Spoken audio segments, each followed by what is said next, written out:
Hello, traders. FX Pip Collector here. Today is Friday, August 22nd. This is my analysis for the Euro again, and we are on the daily time frame. So on the Euro again, last couple of days I've been saying that I think we're in a wave B, and I think that the wave B is not complete. It looks like one up, it looks like three down, and it looks like another up.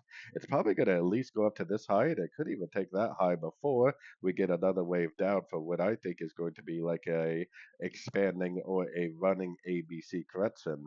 So keeping that in mind, taking it down to the 1 hour time frame, likely we are going to take out the highs. Yesterday I was talking about I got my Fibonacci retracement on here for areas of resistance, but more than likely it is going to go up and take out this high in my opinion.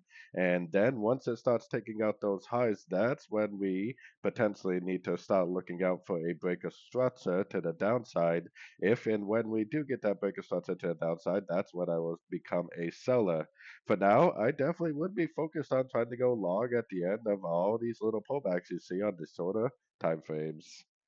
So anyways, don't forget to check out my website linked over here in the corner. And as always, thank you for watching and happy trading.